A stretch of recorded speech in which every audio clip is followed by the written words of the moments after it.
Hi there. I hope every one of you are having a good Friday afternoon. Uh, as for me, something I ordered, a DC Multiverse figure from the Aquaman and the Lost Kingdom movie, came in today. This Black Manta figure has always been something that I wanted, but never really wanted right away. And recently, there's been certain sales going on, so I finally got one. Before I go into the review, I do want to state that I am very nervous right now. I've never recorded my voice in any video. The setup is very scuffed, as you can see. I am not using a table, I am using the literal backdrop of the couch. And I'm recording this through my phone that's on some sort of stand on top of a book. The usual classic start of how some most most of us probably would have started doing our review videos for action figures or and many other things. With that out of the way, I do want to apologize for my inconsistent upload patterns. Going inactive for 10 months without saying a word. It's been quite difficult. I finished school not that long ago, graduated from college, and now I'm job seeking, as what everybody usually does after they graduate college. And during this period, I've been cleaning things up, just doing a lot of chores around my home, and I figured that with this channel, I wanted to do something with it. No matter where it goes, no matter what happens with it, I hope it can be a place where I can archive the hobby that I've been so focused on for quite some years now. I've been collecting DC Multiverse figures since 2020, and I've never really thought of doing figure reviews back then, but after seeing how much I enjoy this hobby and how much I have my gripes with this line, both positive and negative, I really need a way to vent out those opinions and feelings. And I will state this: we are all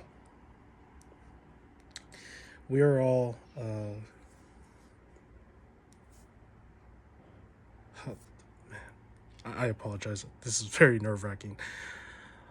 We all have our own opinions on figures that we like and don't like, and I will respect everyone's decision or opinion on what they see critically with a figure. So, with that in mind, I do want to address that what I say doesn't reflect what other people say, and if you don't like this figure, you have the right to not like this figure. It's you do you, I do me. But I hope that we can have just a positive sort of like community where I just talk about what I like and don't like about certain aspects of a action figure. I feel like I could rephrase that better, but since this is my first time doing this, recording a video like this, I am fumbling with a lot of my words, and hopefully the next video will not be like this. Time will tell. With that said, I will start with looking at the box. This is the usual DC Multiverse box that they all come in. It's very self-standard. There is nothing big giant window, and as you can already tell, he doesn't really come with much except for those rocket blast effects that are probably for the back of his jetpack thing that he uses underwater.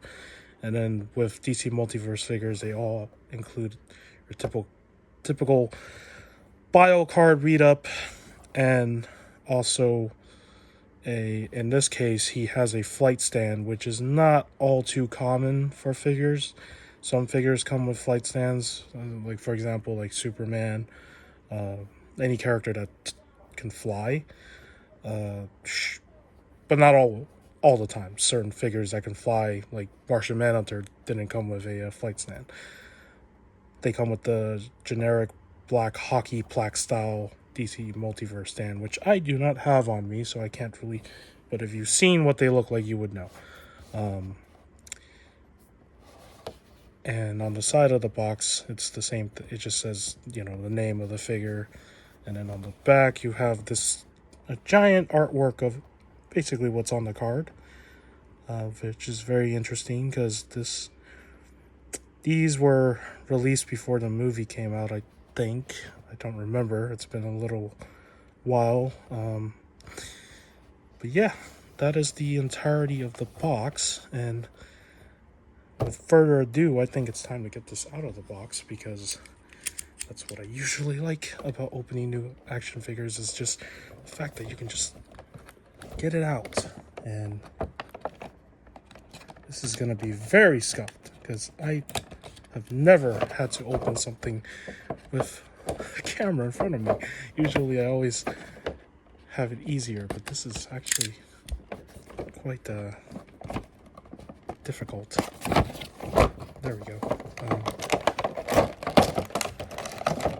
The good old, yep, there you go. So that right there is the flight stand, and it is, of course, trapped inside the plastic within the cardboard, which I will take out after we take out the figure. So there is the figure inside its plastic glory.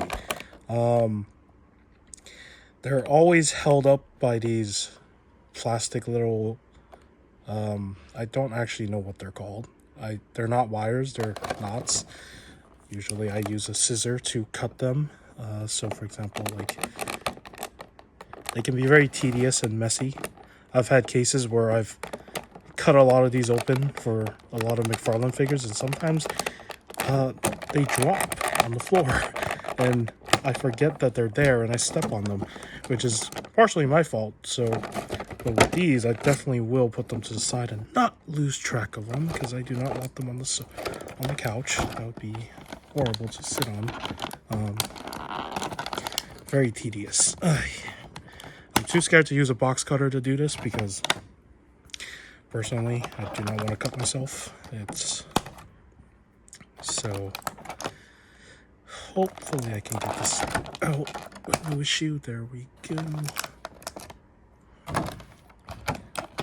This is not how I picture opening things on camera, but usually it's always like this. So with all that cut out, I think he should be able to come out of the box easily. There we go. So there's that. And then with these thrusters, I'm going to just cut that tape. So you can take that out. And I believe the other side I can just do that. Cool. Alright, that is everything that's in the box. Or in that tray. There's nothing else. Well, for me, usually when it comes to new figures, you always hope that there is no quality control issue of any kind. And I apologize for not standing him up. He's not going to be able to stand because the surface of this is not going to allow him to stand. That would be impressive. He can't. No. Probably has weight. But let me put him back center. Let's zoom in on that face right there.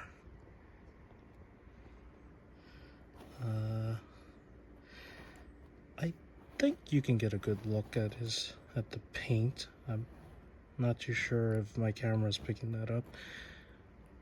So for a figure that retailed for $19.99, I believe. I could be wrong, because the price have went up for these. They used to be $19.99 and now they're $22.99 for a lot of the solo release figures now.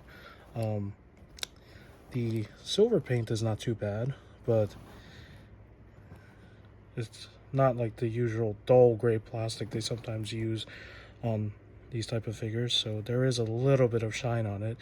However, I have tested metallic markers on one figure in particular, and I think if I used a little bit of that on the silver on this, it probably might make it pop more.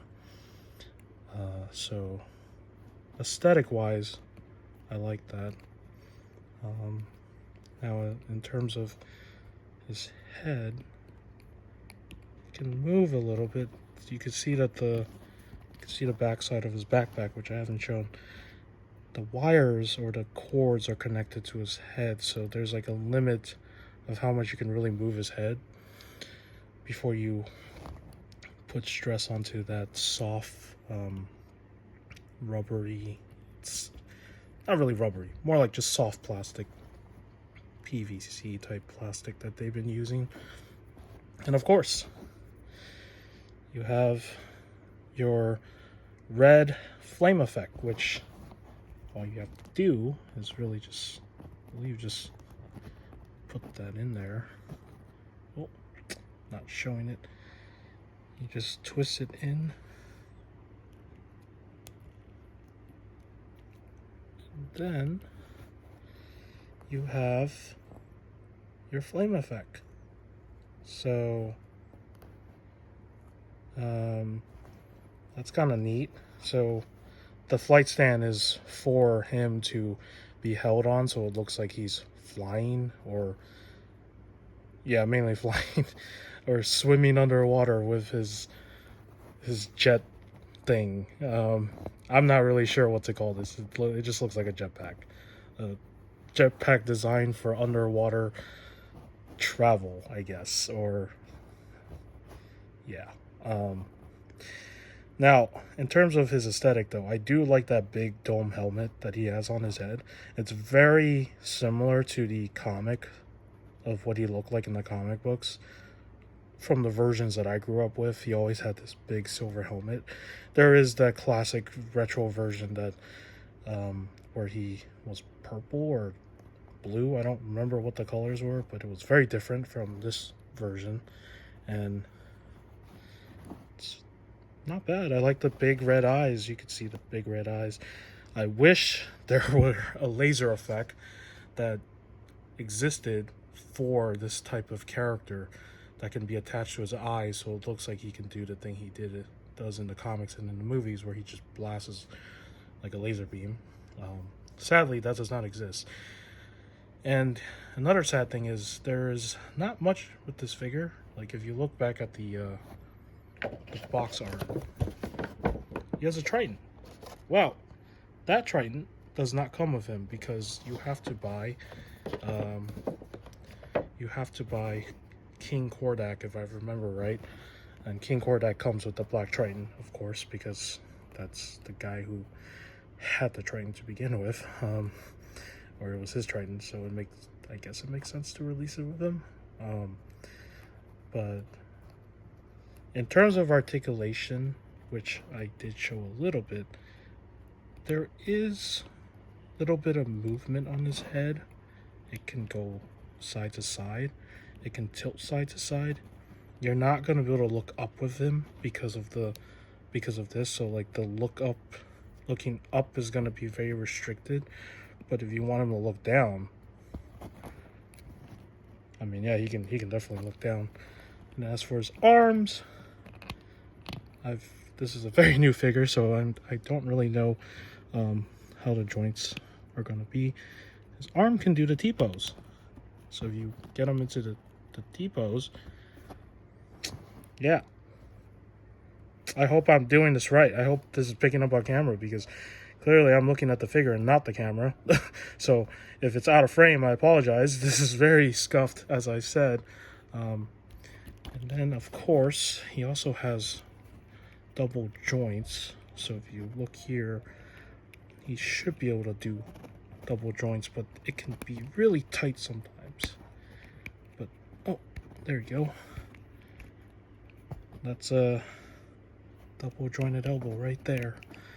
And then this arm, same thing, can do the double joint. Sometimes it's a hassle. Sometimes if it's really tight, in this case, you might want to use something to heat it up to loosen it. So there's that. And as for his waist, there is rotation here, so you can rotate it from left to right. It can also tilt side to side. He has a lower rotation that can also rotate. So as for ab crunch, there is no ab crunch. You can lean back, so you can kind of make him look like he's swimming if you put him into a pose. But there is no crunching forward, which has always been kind of an issue with a lot of Mcfarlane figures, because certain figures can do amazing ab crunches and certain figures cannot do ab crunches at all. It's really weird. I don't know why they sometimes do that. And then as for his legs, his legs he can technically do the splits, kind of, not completely. So there's that. As for kicking out, that is how far he will kick out. So, and then kicking back, not that far. And then for his legs, they have the double joint. So that's another thing that he can do. Excuse me. And then as for his toes, they can go up, they can go down, and then they can also swivel. I hope you can see that. I'm probably doing this really badly, but there's a swivel function. There is toe articulation. So there is a good amount of articulation on this, but not like a whole lot, but enough for the figure to be able to get into certain poses if you need them to. Because I am filming this on a surface that's not like wood or anything, he's not going to be able to stand without leaning. And this is where I kind of want to bring in another figure to kind of compare the size. So with this line, you have your regular scale figures, then you have a mega figure. So there will be a video on this guy soon enough. Recently came out as well, but Nightfall Bane, he is basically a mega figure. That's classified as a mega figure in this line. So you can see the height difference between the two of them. Then, of course, because this is a Black Manta figure, you have to compare it with another Black Manta that exists.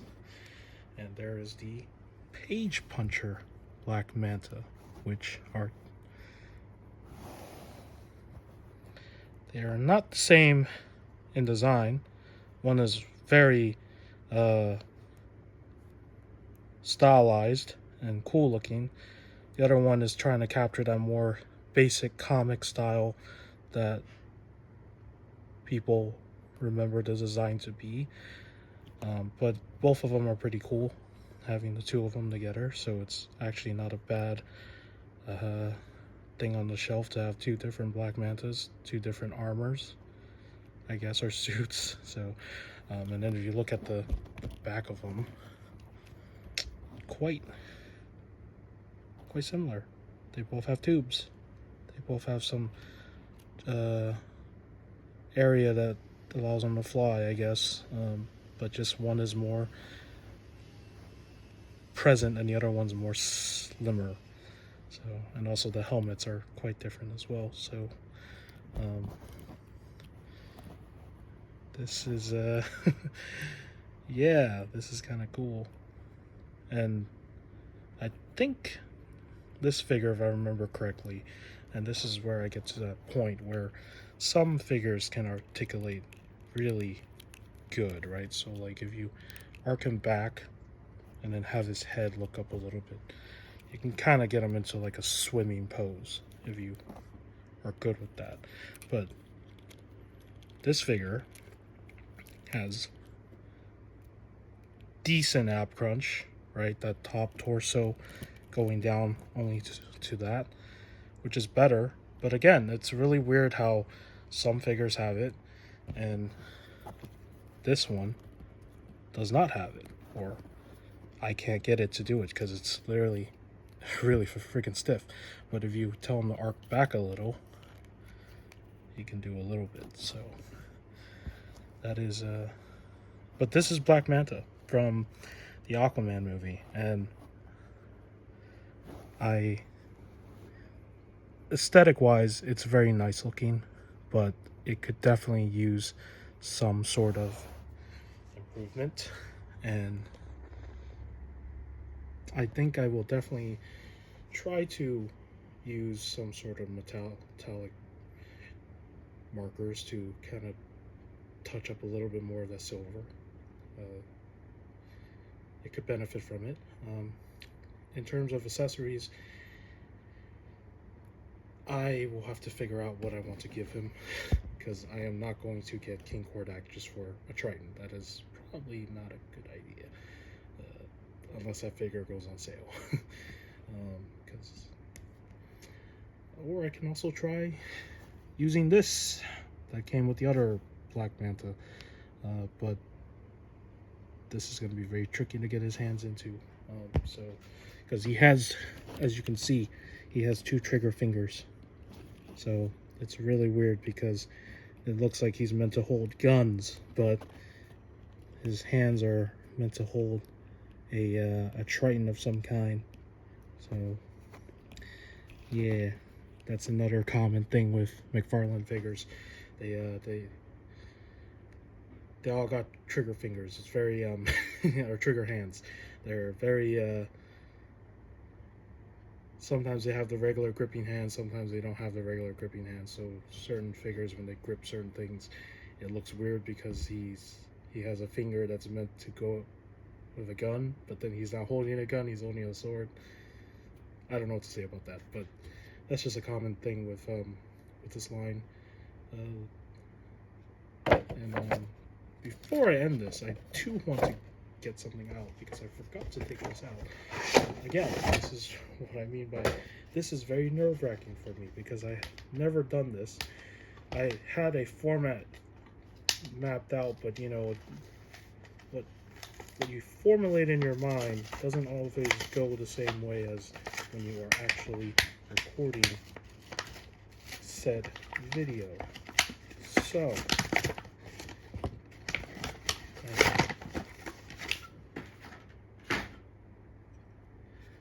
this figure comes with a flight stand, and how you put the flight stand together, it's really simple. Really, you just plug it in and there you go. And with the flight stand, it works per se. It's not the worst thing that they've made, but you basically put him on the flight stand, and that allows him to